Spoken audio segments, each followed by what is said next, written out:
I feel like I just got the basics of OBS. Like, I love to find out how to have like multicam footage in OBS. Like, if you wanted to do like a chat with people, I think we're everyone's live, cam by the linked way. together. I think we're live, by the way, but that's Oh, cool. okay, Don't worry. bless. Yeah, you see, this is the new part of the OBS. I'm still not getting used to because, like, bro, my followers, my subscribers will tell you sometimes I hit the start button and I don't even know that I'm even live, and I'm sitting there like, people, you gotta let me know we're live. Hundreds. So my Like, bad. we've been there, bro. Been Yeah, there. we've all been there, but people know on this channel, it is what it is, man. We make our mistakes, we laugh about it, we move on, and we talk Chelsea and we talk football. People, this is a special one. I have been watching NiiNii for years now. Yeah, I was just saying to him backstage, it's good to finally have you on the platform, man. Long time viewer of your channel, Blue Lions TV. You lot already know what it is. So thank you very much for coming through today. We're gonna have Appreciate the that, man. discussion. We're gonna have the discussion about Graham Potter today. People that are joining in, make sure you smash that subscribe button. We're trying to reach that 20k mark. You get me? Leave your thoughts down there in the comments. Smash up that like. You lot already know what to do to get us up in that algorithm. But NiiNii, first things first, and most importantly, how are you doing, bro? You know what, man? Obviously, everyone knows I've been on holiday. I'm not even like gassing it, but like this holiday, yeah, it was up there. I feel like them holidays where like everyone wants to have you're coming back with growth and you're learning something about yourself. I feel like I had one of them holidays, to be fair. So yeah, I've been quite positive, and the funny thing is that I wanted to release like a video on Graham Potter yesterday, but you know what? I couldn't even do it in the end. It's a dumb reason, but like my mood was so good yesterday that I didn't have any time for no negativity. It wouldn't feel right to be making a video on Graham Potter yesterday, but my mood was up here. So yeah, I can't complain. It's been decent. Yeah, I mean, there's been a lot of venting going round, to say the least, in the fan base. But for me, very valid points have been made. Do you know what I mean? And I know I've just watched your video, your top 5 points as to why Graham Potter is going to be staying at the club, and that's something that I also wanted to discuss. We won't go into that in too much detail because obviously we want the people to go back and watch the video after the live. You get me? So we're gonna just touch on light points from that video, and we're just gonna have a genuine discussion about this. So a lot of things that you said in terms of longevity in that video, I do agree with 100%. And that was my stance. Those that have subscribed to me have known. I said at the beginning of the season, it's going to be a rough ride, 100%. And we're just going to have to storm. We're going to have to weather through the storm at some parts. And whatever was going on up until Southampton, I was saying, look, and these are very valid points. Potter's not got his squad. Up until January, he hadn't had a transfer window. He came in at a very, very awkward time, so it was very difficult to be blaming him for a lot of things. So I understood that. But the turning point for me was Southampton, because we're talking about a 20th place Southampton with no manager, caretaker manager in that team. Up until that point, they had kept one clean sheet, and it was at Stamford Bridge. And some of the football that I was seeing in the first half was ridiculous. And yes, I did right after the game, I did react to it. And like everybody else, I was pissed. But then I like to go back and watch and listen. And I don't disagree with a lot of the stuff that I said. Maybe with the way that I said it, some people might be like, okay, you're a bit harsh. But the points that I still agree with them to this day. But like, I just wanna start off with just your thoughts on that, just on that Southampton game. Was that not like a turning point for you at all, or no? It's a weird one because it did kind of feel like one for me a little bit. Obviously, in my review as well too, I wasn't too happy. It's not been the first time that I criticized Potter for certain things and decisions and players and etc. etc. But I'd have to say, actually, the report that came out from Matt Law, I feel like obviously Matt Law being at the mouthpiece of the club as well too, he's reporting that for a reason, because someone higher up is like liaising with him. Yeah. And obviously the little bit of context in the pieces, and obviously the faith of the board as well too. And for me, like in that Southampton game, one of the major things was that first half, because I thought we just wasted 45 minutes. At the time when I saw the lineup, I was hopeful, thinking, okay, cool. I'm seeing Fofana starting. I actually wanted to see that in my preview. I think this kid has a bit of something. I think he showed that in that game as well too. Yeah. And I just kind of went in with that belief of, if we're seeing so many like lineup changes, maybe obviously, these guys are going to be quite well versed in what they have to do on the field. So when we saw the reality of that first 45 minutes where they looked lost, players didn't look like they understood what to do. It felt like all our best performers in the first half were basically winging it themselves and playing for themselves, taking shots outside the box, and they could have maybe making a pass or carrying the ball a bit further than they had to. I was just thinking, what is really going on?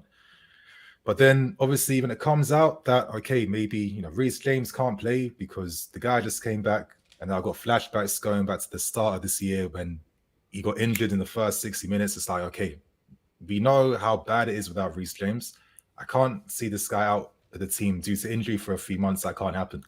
And then when you're clocking maybe Silva, Havertz, a few of these guys where, previous games versus like West Ham and Dortmund for like 45 minutes each, these guys looked a bit more promising. It looks a bit more creative. Obviously, terrible finishing. This finishing thing, I don't know how it's going to improve. That's the one thing I just literally just praying to the Lord that it just like snaps in these guys' head in the moment. I'm not too sure. Sometimes I think cynically, is it the fact that they're now getting used to like getting more shots on goal that they don't know what to do now because they've never been used to that? I don't know. But I kind of feel like my mood's kind of calmed down a bit more once a bit more info came out. And obviously with Matt Law's report as well today too, I can understand why it's a lot harder, when you've got a massive bloated squad, when you have to rotate at times, when you're, you've got new players that you want that came in January, not players that you inherited. Obviously, I can understand why we picked up maybe more points before the start of this year because, these guys were still understanding a bit of like, Thomas Tuchel way of playing and stuff. But Porter didn't want these guys. And obviously now he got a lot of his guys that he wanted in January. So I can see why it's going to be a lot harder for these guys to get that chemistry, because I think the thing that stands out to me the most is that these guys all have mistakes in their games, even the new signings, other than Enzo Fernandez, I would say. Like I've seen times when Felix isn't playing the right pass to Mudryk. There's times when Mudryk is on the left-hand side, not touching the ball for like 5 minutes because the way we're playing isn't isolating him there quickly enough to get him in the game. And then it's just like when they won the ball, then it's like everyone's freestyling. That's the type of like impression I'm getting. So that type of understanding ain't going to come in 1 or 2 or 3 games. I feel ideally you need to see at least 10 games with these guys playing together, United, and hopefully they're building some chemistry and understanding. But honestly, man, that first half was dead. It was a terrible first half. We need to get better than that for sure.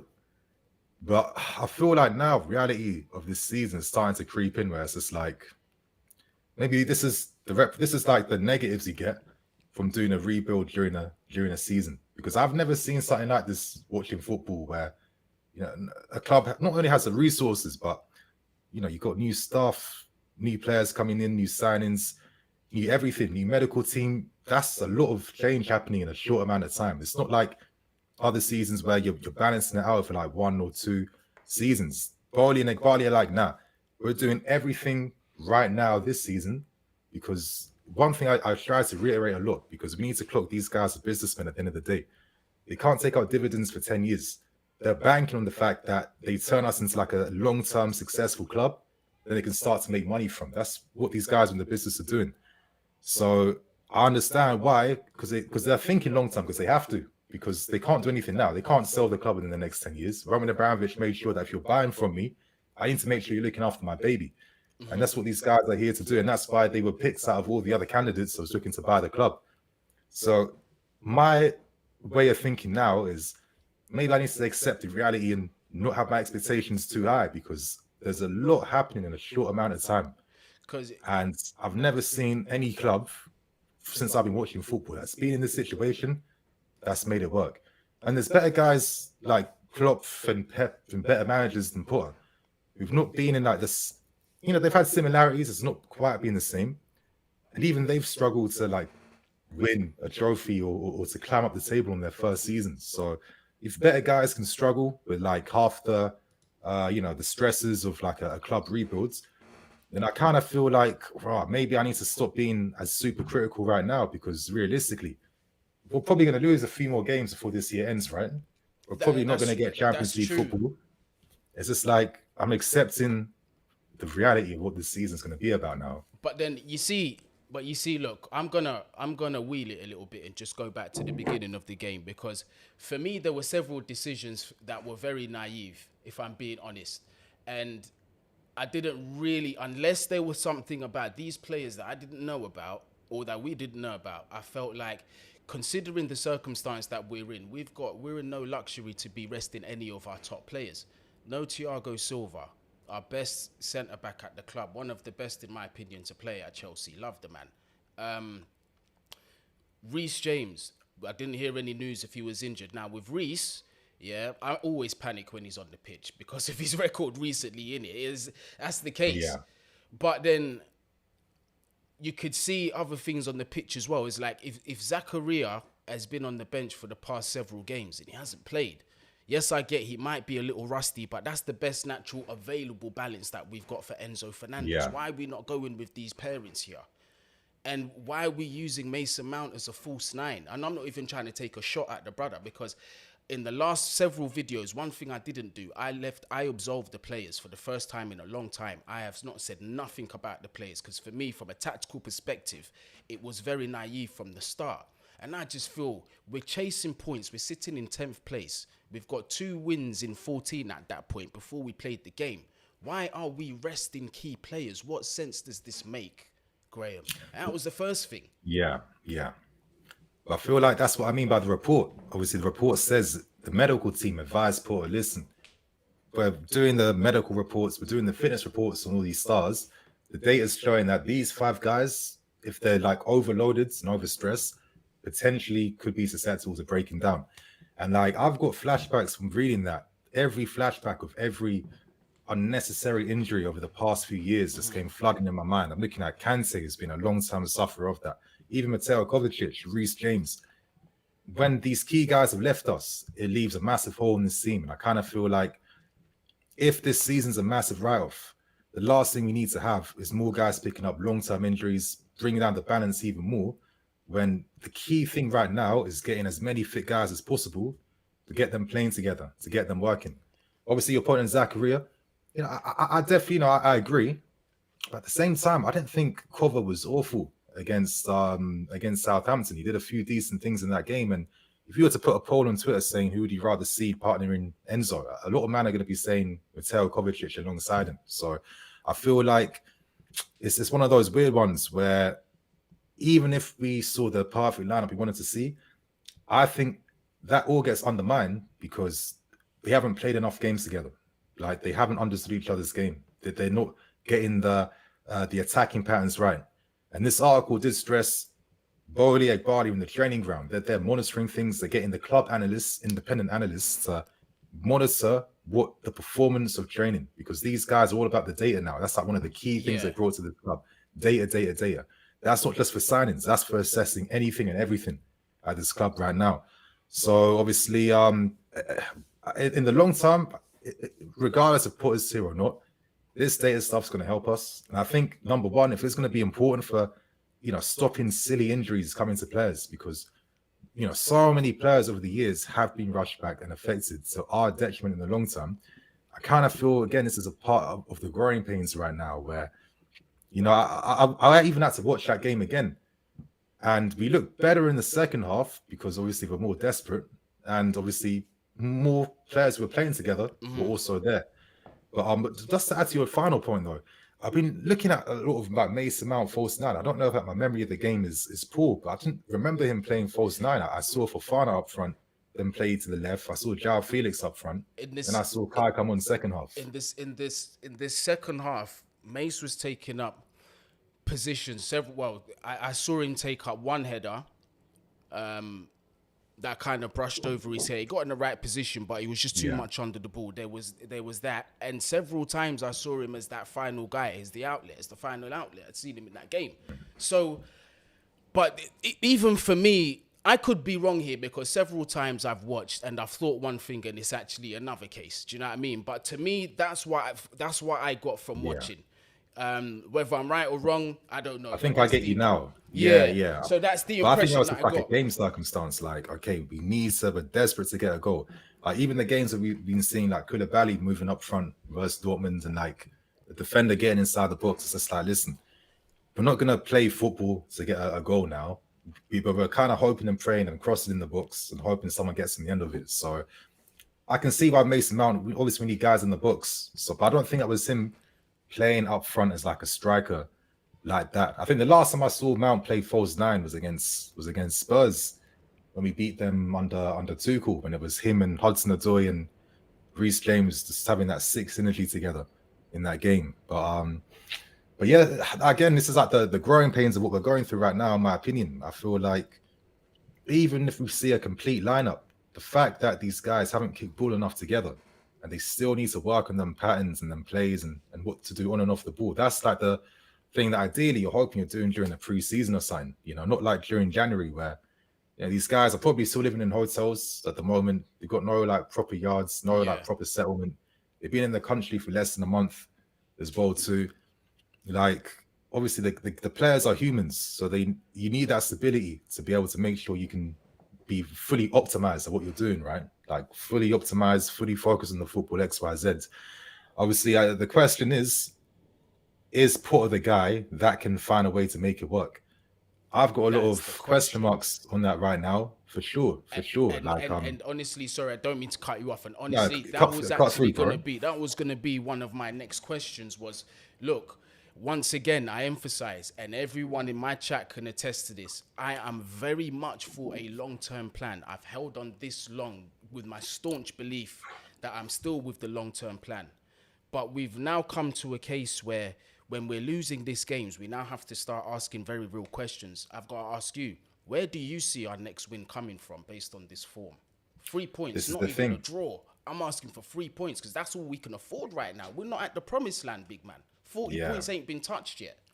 And every week that goes by, it becomes a more serious and serious conversation. And I think this is what a lot of the fan base also agree with, that are really just saying things like Potter out. It's because I seen the transition. A lot of them changed a lot sooner than perhaps me.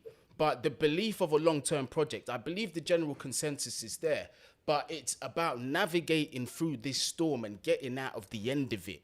Yeah, and I don't think Champions League, at this point right now, Champions League, no one's worried about that. We've accepted our fate in terms of qualification for next season. FA Cups, all of these domestics, we're already out of it. So right now, the concern is we've got to touch them 40 points, my brother. Where are we getting the next win from? Like, it's just mad to think, like, I was acting so gassed and hopeful when I saw these signings coming in January. I don't know. I obviously, looking back, I was so naive to think that things are kind of just slot into place like that.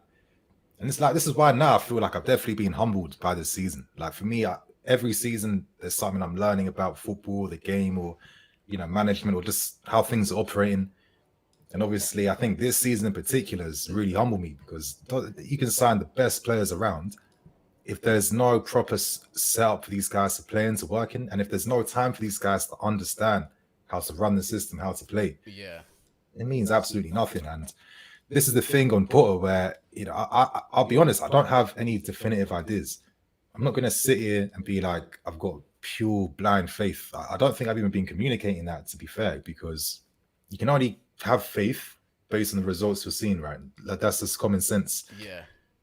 But at the same time, the reason why I find it hard to just be put out straight away to is that I can also understand lots of the variables that would make this management difficult to build momentum and sustainability and get things firing. And, you know, maybe in a way, it's probably good that we're having a write-off season for the sake of the future. If you're thinking about 23, 24, 24, 25, even 25, 26, you know what I mean? Because I think that's what this board is. This is why they're doing everything they're doing right now, to get ready for that. Like, we don't even have the multi-club network here.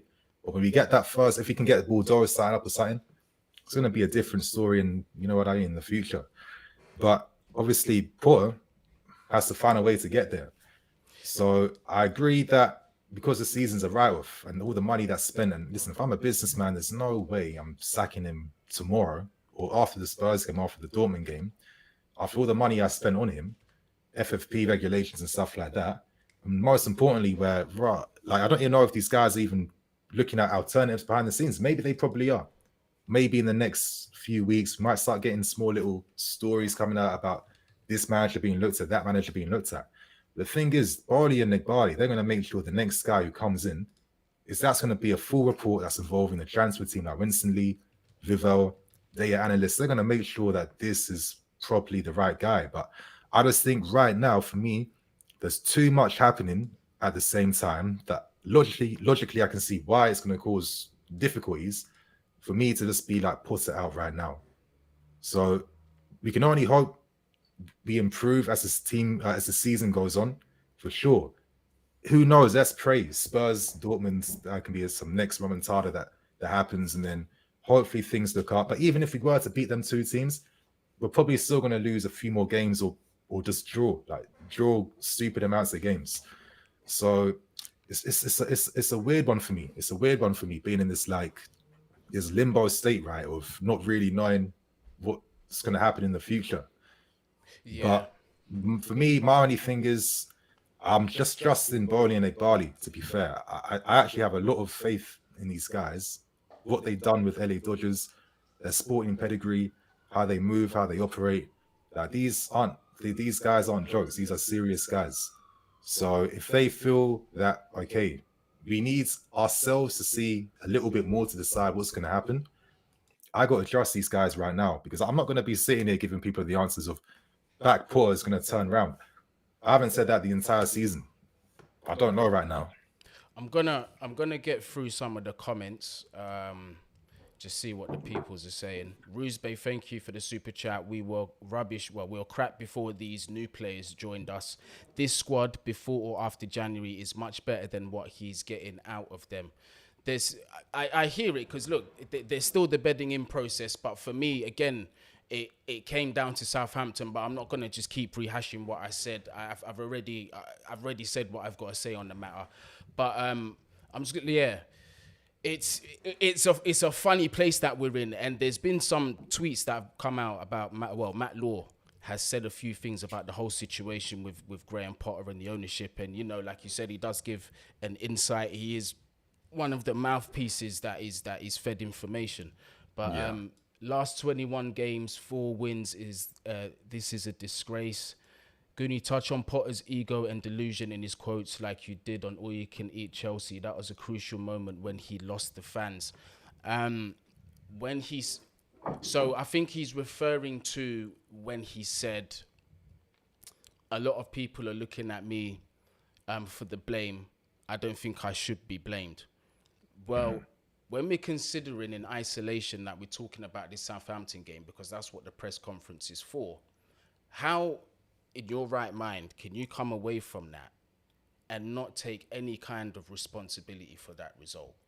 I thought that was, and it sounds like I'm bashing the guy, but it's these quotes that he said.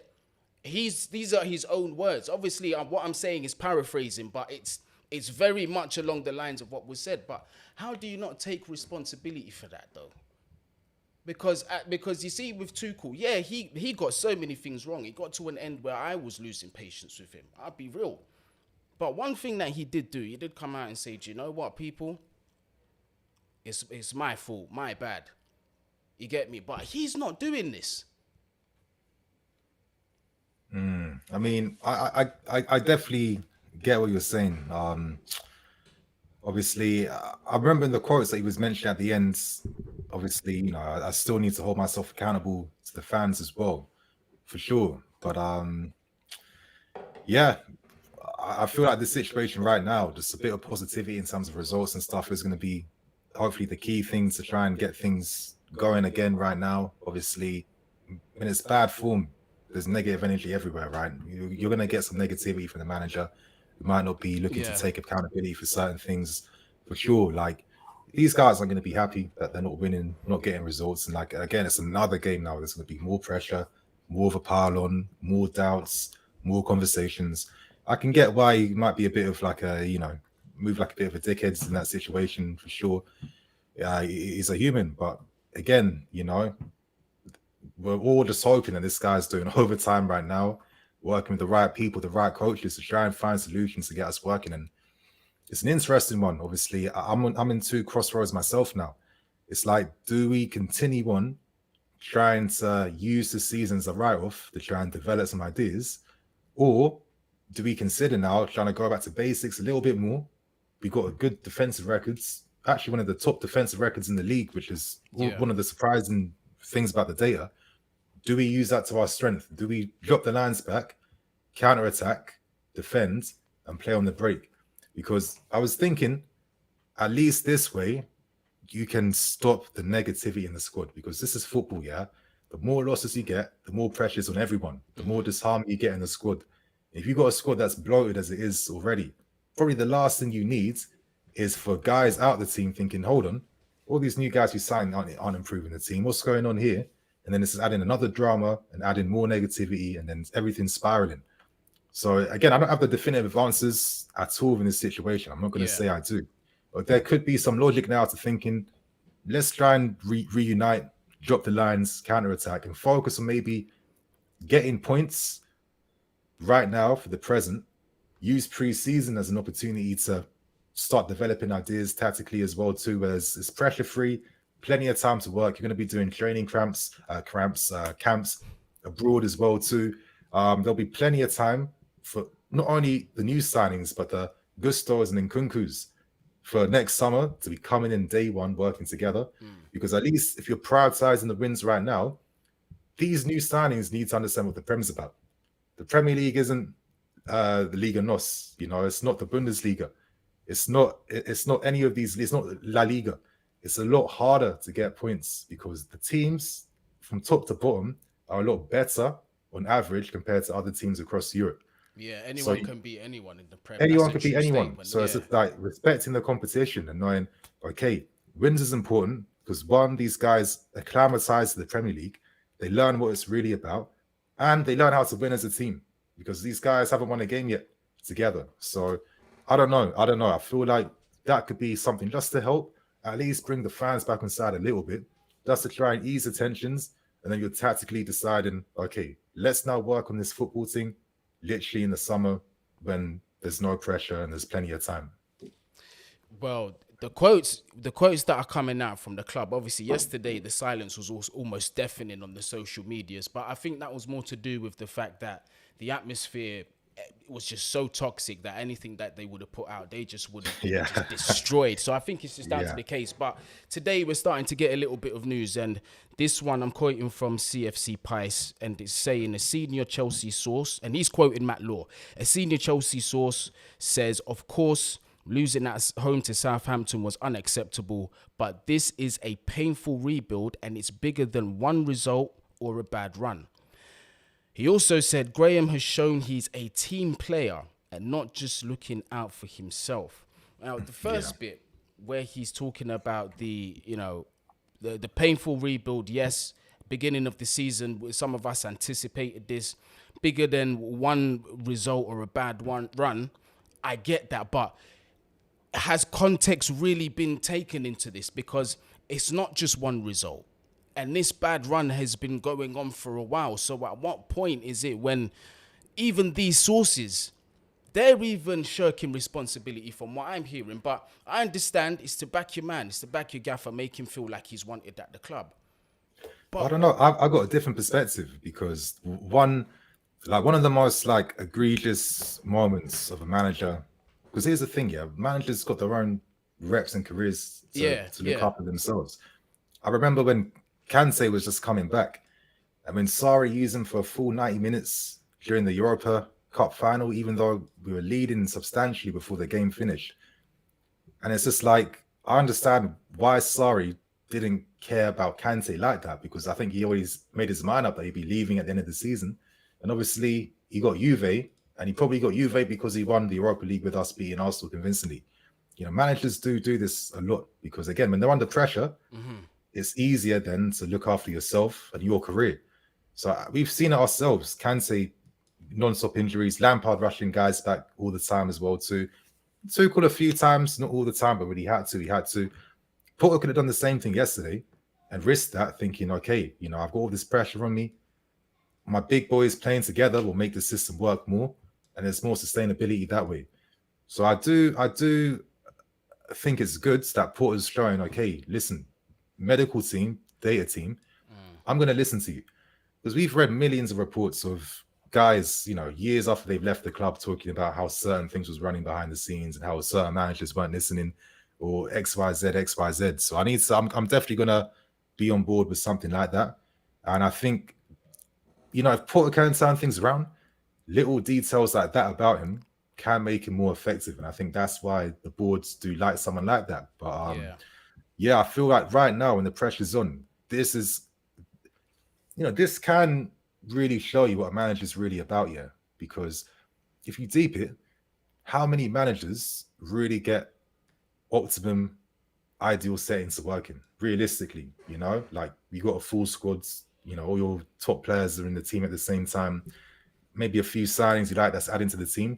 You're not really getting that consistency for every manager, right? So for most of the time, they need to show what they can do when times aren't in their favor, when times are against them.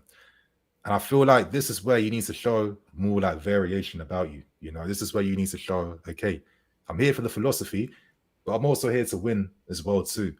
And I think this is an opportunity now for Porter to show that he's a bit of both right now. But listen, the ball's backing you long term, but maybe strategically it does make more sense now to try and get a bit of the fan base on your side, because I see it like this, man. If the fan base has no hope in the team, the players are going to feel the energy. How are you going to be confident on the field then? Like, how many players come out afterwards saying, oh, you know, the fans of the 12th man raised our game? You're more confident in decisive moments. But if there's no backing or nothing, or let's say a player makes a bad touch and you hear 40,000 people groaning, your next touch, you're going to be nervous. It don't matter how good you are. It doesn't matter how good of a professional you are. You're human. You're going to be affected by those details. So I do kind of think that, I don't know, as I keep talking now, to be fair, I'm starting to inkle towards the fact of maybe prioritize the wins a little bit and just try and be tactical and strategic behind how you want to get this team working now. Because realistically, we could have an injury to one or two more guys. What? Everything we worked on before means absolutely nothing now. And what do we do now? We'll continue to struggle and suffer. I'm not too sure. I think in times like this, like for example, when new managers come for any club, a lot of times they want these guys to be united. They want them to defend. They want them to go back to the basics. I mean, Southampton, the new manager literally came in, not even being at that club for a few days, and instantly got a reaction by channeling that type of energy. So I kind of think, I don't know. I'm just starting to think now that there must be like a different way to approach things and a different way to bring the confidence back. Because the last thing we need is more bad results, more pressure on the players, more negativity, more mistakes, and then more guys losing form, because that's a very deep hole to get out from. It's for me, my concern, I'll be real, it's not so much with the fans. It's now, I've even thought, are some of these players starting to down tools on the manager, even from these performances? My concern is in the dressing room, because ultimately that's where things matter. Two places where things matter ultimately: dressing room and in the board. That's my concern. The fans, I understand, we can influence the game and that. But for me, before you even get to the fan influence, I can't look beyond the point of, these guys, they understand that they're playing together, but are they respecting what they're being told to do? Because again, some of these quotes coming out, these are from Matt Law. Sources point out is common. Well, this isn't in relation to that. I wasn't even meant to read this first, but I'll do it anyway. But this says, sources pointed out it's common for clubs to include termination clauses in contracts. They reject the idea that Potter hasn't been sacked because of the money it will cost. But the one actually, oh my gosh, this thing is just killing me. Technology, bruv. Yeah. NiiNii, I have one technology brain fart a show, and I'm having it again now. Yeah, I've had two. But cool, where is this tweet gone? But it was saying something along the lines of, there's division in the dressing room and the players were not really respecting his instructions. And then at that point, we all know if the players have down tools on the manager and the manager's lost the dressing room, it's impossible. The situation is untenable. And I feel, look, at the same time, I feel it for Graham Potter, but I can't have too much sympathy for the brother in this situation that we're in, bruv. If I can't So see, how come though, bro? because listen, if I can't see where the next win's coming from, we can't beat relegation fodder. Respectfully, no disrespect to Southampton. There's one player in that team that would have walked into our team, and that's Romeo Lavia. And I've been banging on about this guy for the absolute longest. Outside of that, there's really no excuse. That's the game where I wasn't hearing about, the necessary balance, because player for player, we should have had enough on that pitch to come away with 3 points at Stamford Bridge. That was the game I was looking to say, this one, yes, we've had a bad run of form, but these men are suffering and they're coming to the Bridge. We're desperate for a win. Yeah, we've seen great patterns of play up until this point, because Dortmund, we saw some brilliant stuff. Yeah, although we didn't win, I gave credit where it was due. Finishing boots, shooting boots weren't on. We saw this under several different managers. Yes, we know it needs to improve. But in terms of the game being coached correctly, 100%. And I think a lot of the fan base will agree with that. But this one domestically, where it's so important, bro, where the fans are crying out for a win at home in the league, bro. With that performance, fam, like, I wanted this man to succeed to the point where I get turned on. People like, Guni, what's wrong with you? Like, why are you sticking with this guy? I don't care. But then it becomes hard to defend when these situations start to happen. And then you start to hear these quotes coming out from not just any journalists that are Tom, Dick or Harry, but from what we unanimously know as a legitimate mouthpiece from the club. For sure. But I don't know. I've got a completely different perspective, yeah. And I think it just comes down to this. If the squad is bloated right now, where we didn't move on a lot of players in the January window, Pulisic's still here, Aubameyang's still here, all these guys are still here. For me, it's quite obvious who's going to be upset right now. Like, how many seasons have we been in where when times are bad, then you've got players coming out down in tools? Like, there's billions of examples that we can go through. And the pattern tends to be the guys who aren't part of the team who aren't playing. Yeah. It goes back to what I'm saying now about maybe the plan is try and find a way to prioritize wins over the system at this point in time. Facts. Because when you have everyone upset in the squads, you're going to ruin the harmony everywhere right now. You don't need infighting between new signings and old signings, all these types of players right now.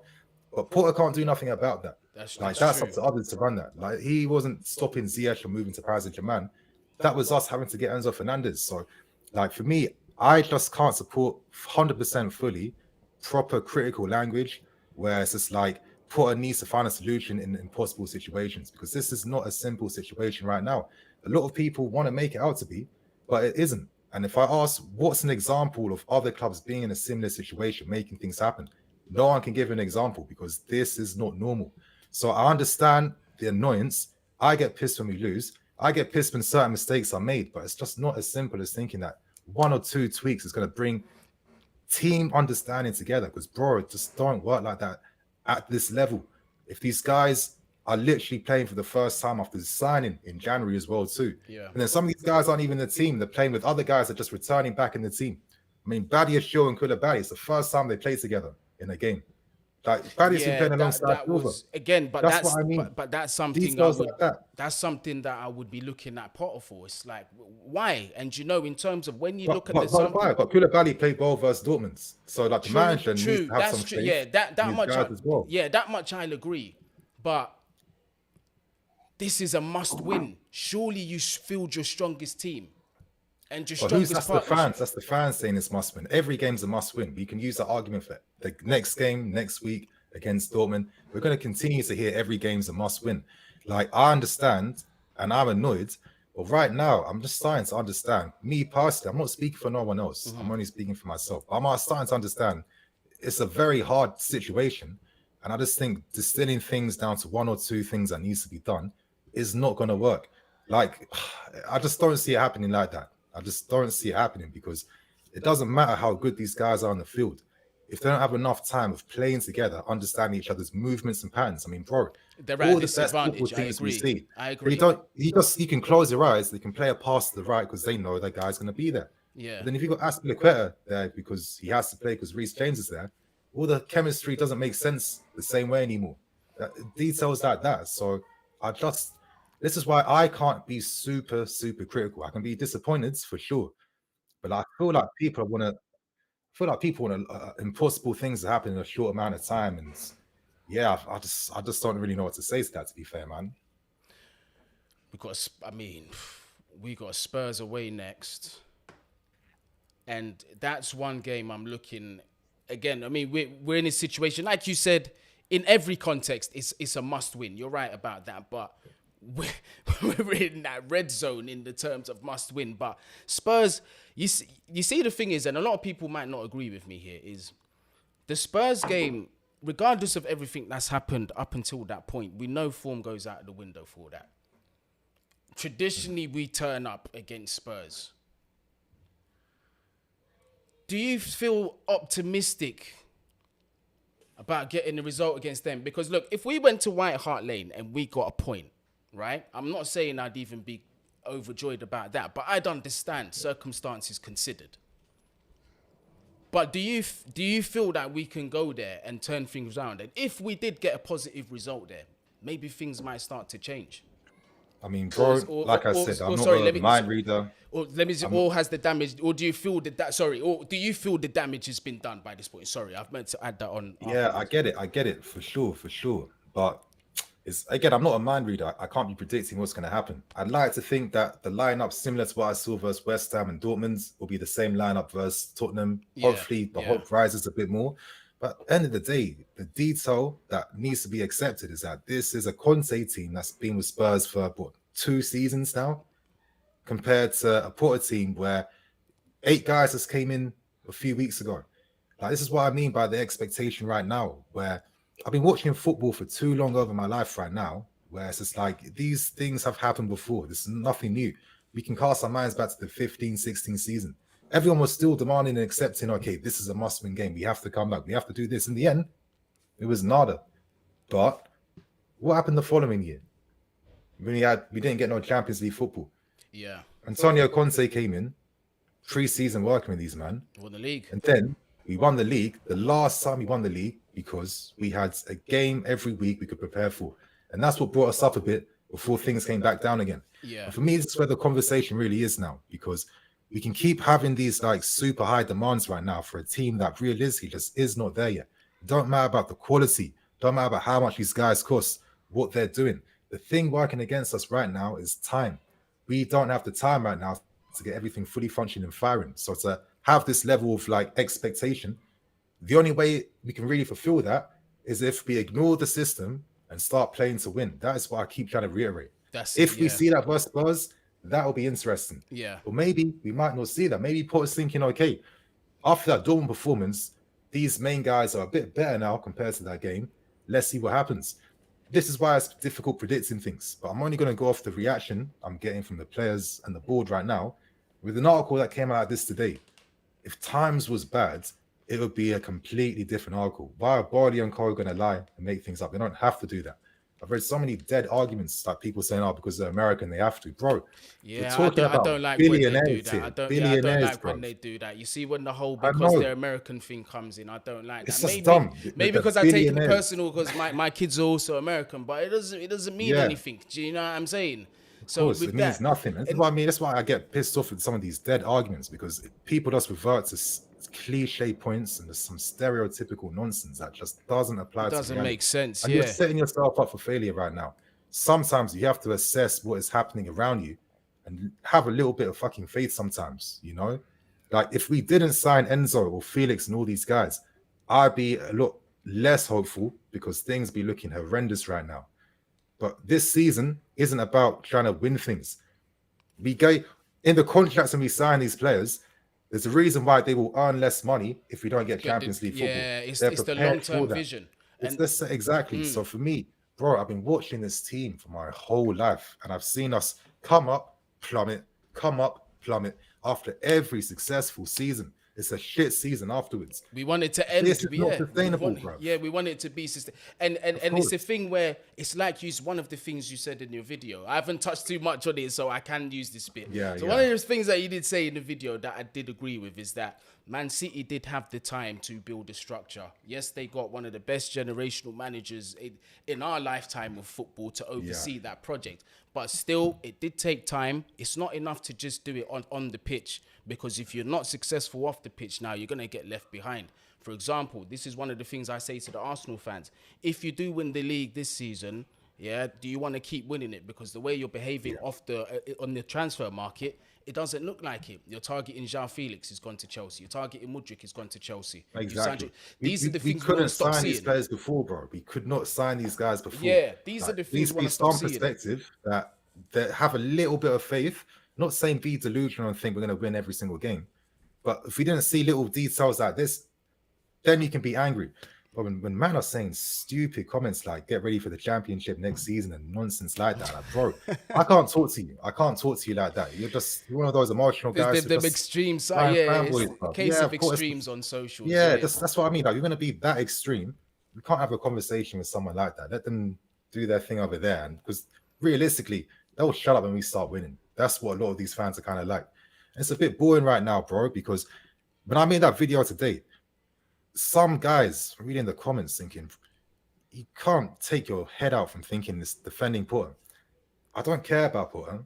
I've got no emotional ties to Potter. I've got nothing to Potter, bruv. We'll have tons of managers in the future like we had before. Like, I'm past that now. Like I'm an adult now as a Chelsea fan. I've been there. I've seen that. I'm not going to keep reacting like I'm 14 years old again based on what's happening during the season. The thing I'm trying to get through is that if you're Potter out right now, it's not about Graham Potter. It's about the fact that, are you ready for a rebuild? Can you be patient for a long-term project?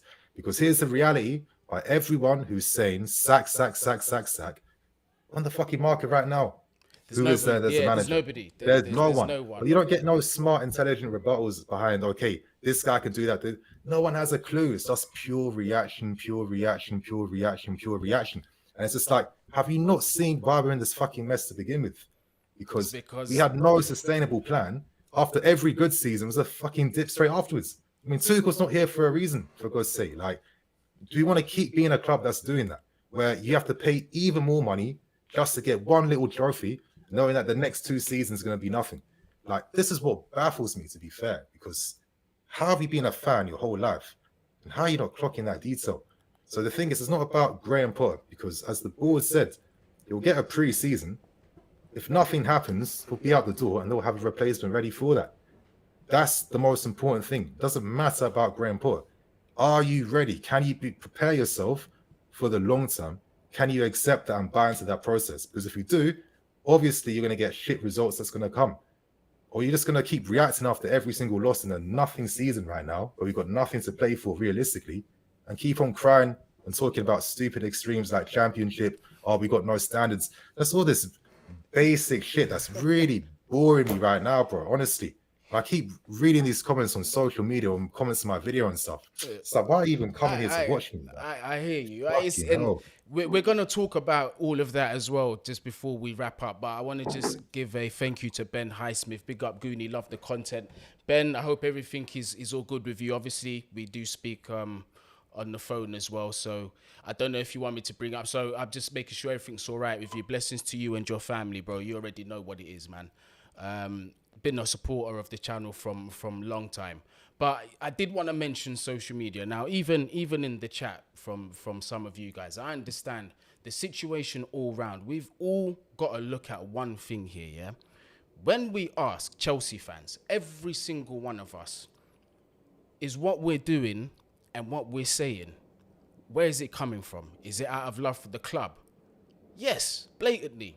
We all have to remember that although we've got different methods to get to wherever we're going, we still have the same common cause and that same love for the club. So exactly, people, sure. There's no need. So I say that to say this, there's no need for the personal insults. Yeah, and the disrespect, because I see some of you in the chat are saying like, why is he cursing? Why is he swearing? You don't like it when people say that to you, but he's been getting it all day, and I've been seeing it. So this is why I'm sitting here. I've not even seen the chat right now, to be fair. But this is why I'm sitting here and understanding, because, bro, like sometimes when people keep poking the bear, I understand people will get upset. So that's why I'm not sitting here and saying, yeah, you get me. I've got to defend it. So it's one of those ones. There's never a need to get personal. We can disagree without getting personal. You understand? And that's what it's come down to. The love for Chelsea Football Club is crazy, that when it gets to a point of critical, everything just goes out of the window.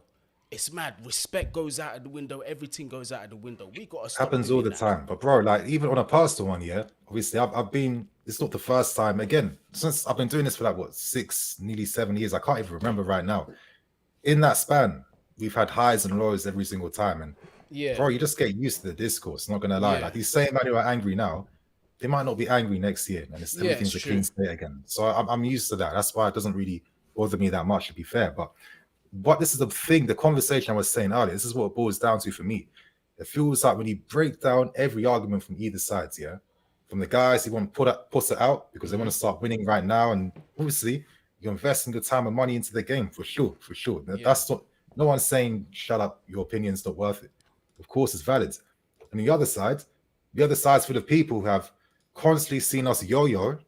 That can't be dismissed. The other side seems to purposely ignore that argument and pretend that people are accepting lower standards. That's just disingenuous, and you're lying. Just keep it real. Obviously, you can lie because you're emotional. I get that, but don't act like people don't want to win. The argument is, how do you win?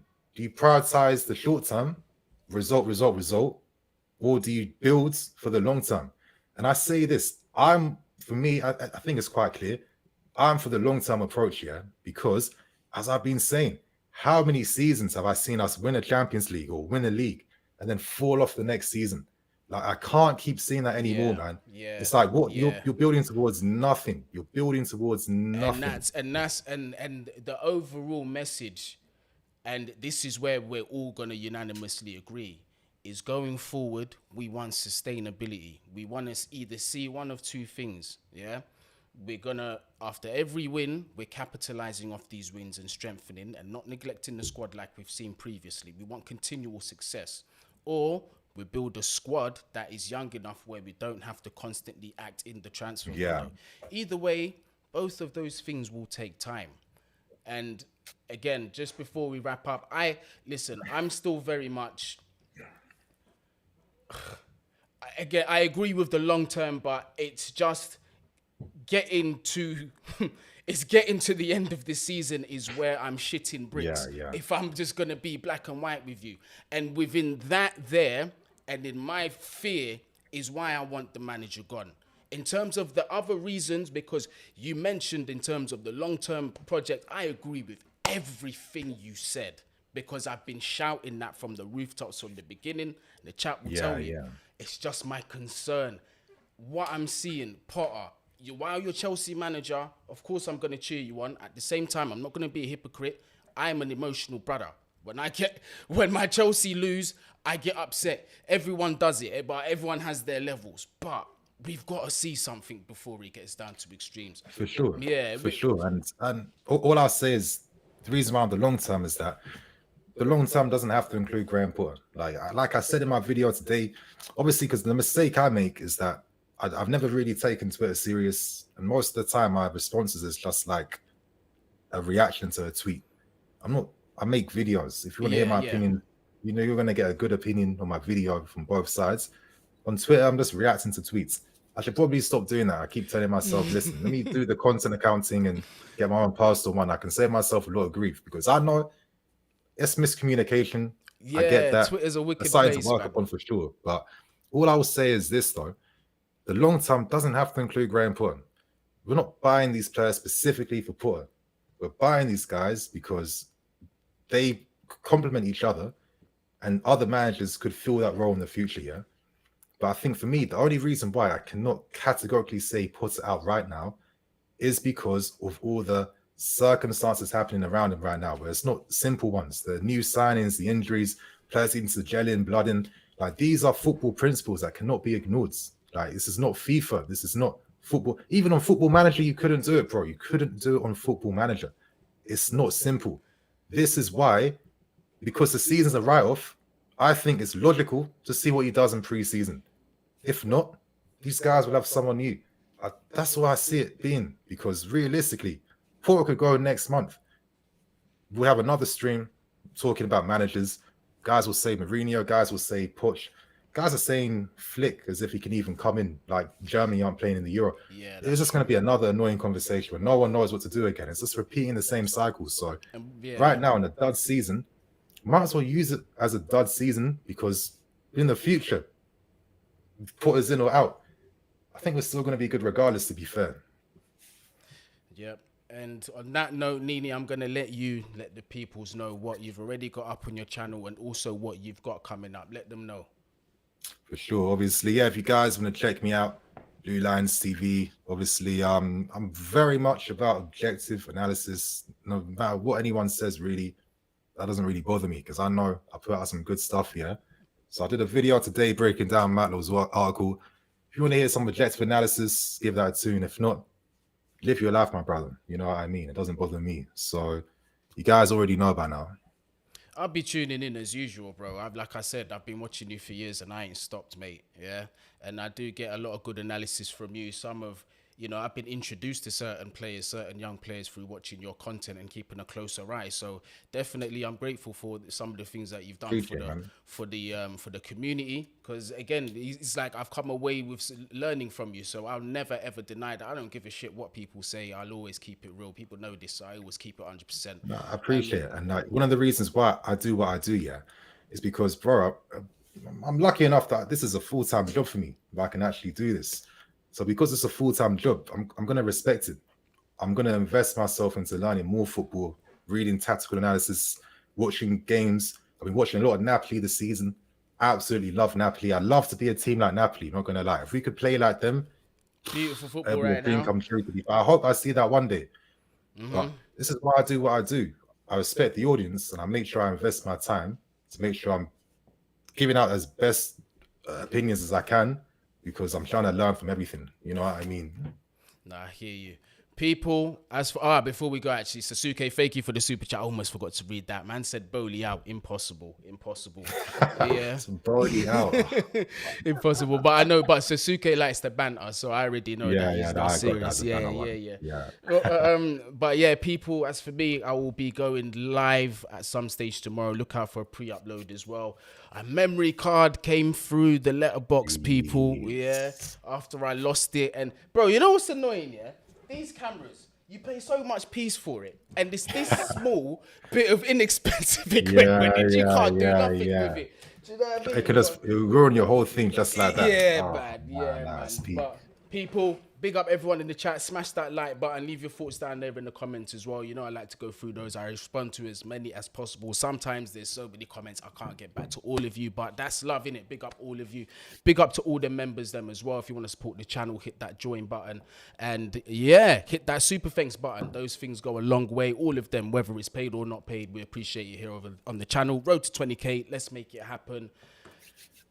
We're out. Bless up.